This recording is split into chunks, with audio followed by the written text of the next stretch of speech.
Viewers আসসালামু আলাইকুম। রাঁধুনি গরুর মাংসের মশলা দিয়ে গরুর মাংস রান্না করব। আর আমি ওইদিন বললাম যে প্রতিনিয়ত আমি ভিন্ন ভিন্ন ভাবে রান্না করি, হয়তো একই মাংস আজকে একরকম বা মানে কালকে একরকম, বা মাছ মাংস সবকিছু আমি ভিন্ন ভিন্ন আইটেমে রান্না করি। তো আজকে রান্না করছি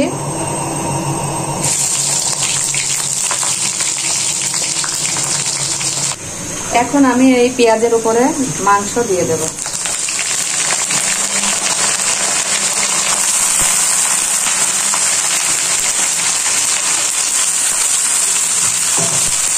আমি এখানে প্রায় 1 কেজি মতো মাংস নিয়েছি। পরিমাণ মতো লবণ,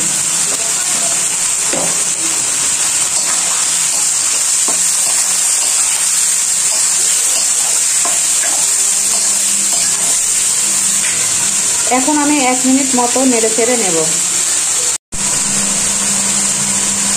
এখন দিয়ে দেব সব রকমের বাটা।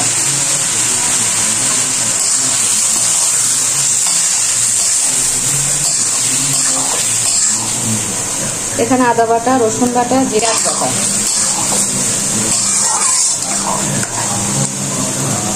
এটা এখন কিছুক্ষণ কষিয়ে নেব। এখন দিয়ে দেব সব রকমের গুঁড়া, হলুদ গুঁড়া, মরিচ, ধনিয়া। যেহেতু মশলা আমি মাংসের মশলা দেবো, সেহেতু গুঁড়ার পরিমাণ একটু কমই রাখলাম।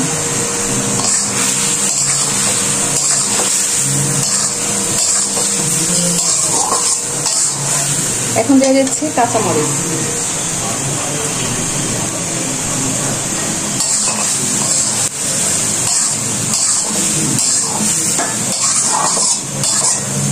সামান্য কিছুক্ষণ কষিয়ে নেব।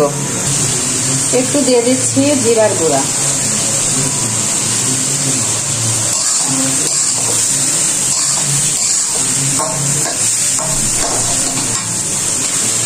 এখন দিয়ে দিচ্ছি গরম মশলা।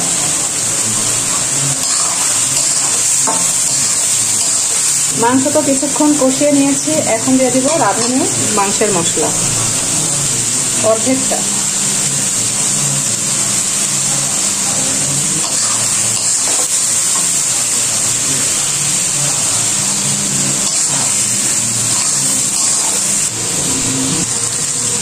এই রান্নাটা অন্যভাবে করা যেতে পারে, মশলা একত্রে কষিয়ে নিয়ে তারপরে যখন তেল মশলার পর উঠে আসবে তখন আমি এই মাংসের মশলাটা দিয়ে দেব, দিয়ে একটু হালকা নেড়ে চেড়ে মাংস দিয়ে দেবো।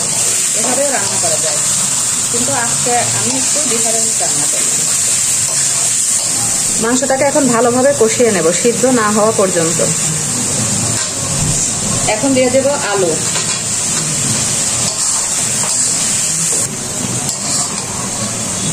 কষানো প্রায় শেষের পথে, আর কালারটা দেখুন কি সুন্দর এসেছে। এখন যে গাঢ় ঝোলটা আছে, এই ঝোলটা একদম না শুকানো পর্যন্ত আমি কষিয়ে নেব।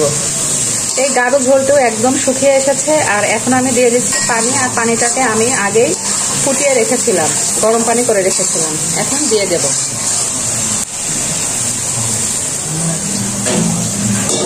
যেহেতু ভালো করে কষিয়ে নিয়েছি, আর তাই পানির পরিমাণটা আমি একদম কম দিয়ে দিলাম। মাংসটা অবশ্যই ভুনা করা হবে, ভুনা ভুনা মাংস হবে।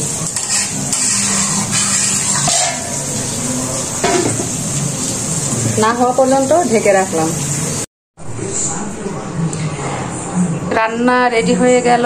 আর আজকে রান্না হলো রাঁধুনি গরুর মাংসের মশলা দিয়ে গরুর মাংস ভুনা।